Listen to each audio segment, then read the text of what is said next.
The discipline of stillness. Now, stillness is often misunderstood. Most people think stillness means stopping, doing nothing, withdrawing, escaping, but stillness isn't the absence of activity. It's the absence of noise, of chaos. And there's an important difference between these two. Modern life is loud in ways people don't recognize because they've grown accustomed to living like that. They've grown accustomed to the noise. It isn't just sound, it's input, information, expectation, urgency, stimulation. Most people don't feel overwhelmed because their lives are difficult. They feel overwhelmed because their minds are never allowed to settle down. Like I said before in other episodes, like my grandmother said, you need to slow down and let your soul catch up with your body. Stillness is not a personality trait. It's not something reserved for monks or philosophers. It's a discipline. And like any discipline, it feels uncomfortable at first because stillness removes the distraction. And distraction has become a form of protection. When life is loud enough, we don't have to hear ourselves think. We don't have to notice fatigue. We don't have to notice the imbalance, the skew. We don't have to notice dissatisfaction. Noise fills those gaps where awareness would otherwise appear. Earlier generations didn't have to seek stillness. They encountered it. They encountered it naturally.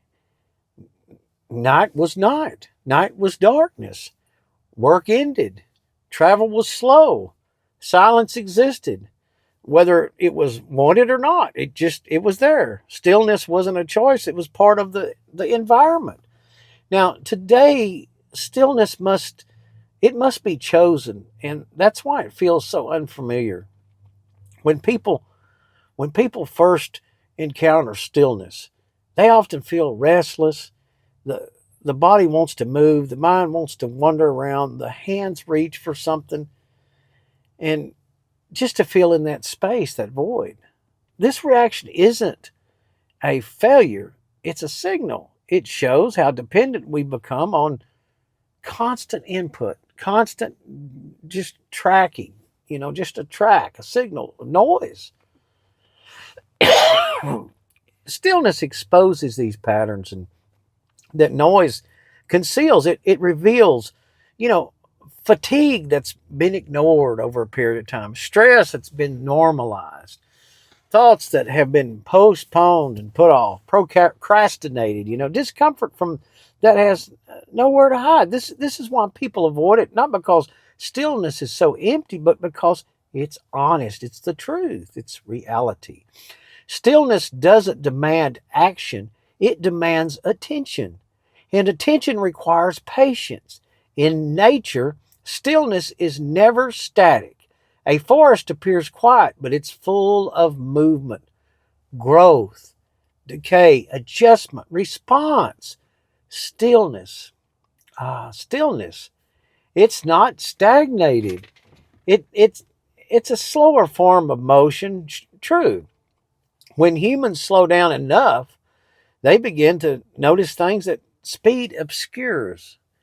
Now, breathing patterns, energy fluctuations, tension, relief, subtle improvements, but subtle decline at the same time. None of this requires analysis, it requires presence.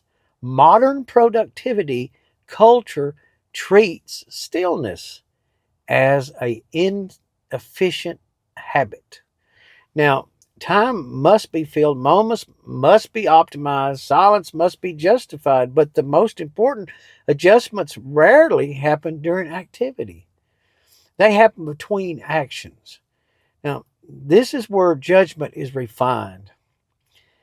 This is where decisions overall they mature. This is where clarity forms. Stillness, it creates space between stimulus and response. And in that space, in that general space, we see that wisdom lives there. Now, without that space, life becomes reactive, reacting to schedules, reacting to demands, reacting to notifications, reacting to the expectations. Reaction feels like movement, but it isn't progress. Earlier ways of living allowed time for digestion, not just of food, but of experience. Events weren't immediately interpreted, they were absorbed. That absorption is missing now. I remember my grandfather, my dad even used to say, we've got to slow down and let my food digest. Now, people move from one thing to the next without allowing meaning to settle in. Stillness allows meaning to arrive, to come in, to linger. It allows mistakes to become more visible when noise is constant. Imbalance hides itself easily. Fatigue is ignored. Irritation is dismissed. Decline is rationalized. Stillness removes those hiding places. This is why it feels so uncomfortable at first, but discomfort isn't danger, it's adjustment. The body and mind are recalibrating.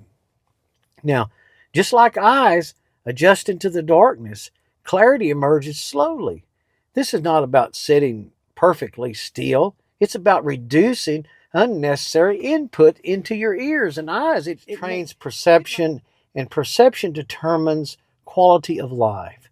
Not the income, not productivity, not efficiency, perception. Now, how clearly you see determines how wisely you act.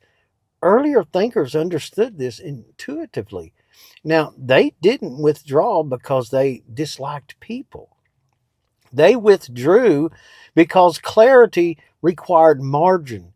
When life becomes too full, judgment becomes compressed, stillness restores the proportion of everything. It shows what matters and what merely fills the gap. Now, over time, stillness changes behavior without force. It gradually moves you into the real realm. Now, sleep improves, decisions slow, reactivity decreases, patience increases, not because of the effort, the force, but because awareness increases. Stillness also teaches restraint.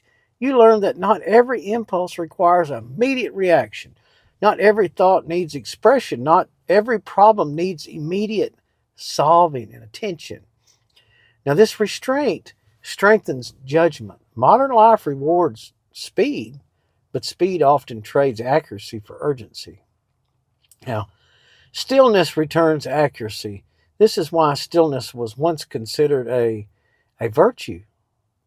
And it's not moral superiority, but internal alignment. A person capable of stillness is less easily manipulated or swayed. They notice when something feels off or just not right. They sense when pressure replaces the reason of the situation. They pause when others rush. And that pause is power. This series is we're moving gradually toward that overall understanding, not as philosophy, but as a practice. In the last episode, we talked about nature as a teacher. Stillness is how nature is observed. You can't notice patterns while rushing. You can't see rhythm while multitasking, doing all this other stuff. Stillness is the doorway. In the coming episodes, we'll look at simplicity, withdrawal, and deliberate living. But none of those make sense without first gradually understanding stillness. But you've got to understand stillness. It's just like a rung on a ladder. Stillness is not withdrawal from life, it's engagement and at the right, correct pace. Now, you don't have to change your life to practice this. You only have to stop filling every space with noise, with worldly noise.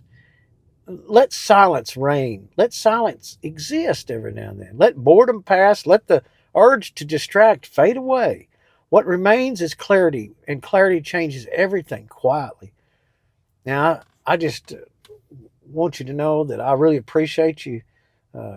We sharing this together, and I hope that you're getting something out of it. And I want you to follow along in this adventure, this evolving of ourselves to become more aware. This is what we're trying to get in the Wisdom for Living series, and we just keep moving forward and forward.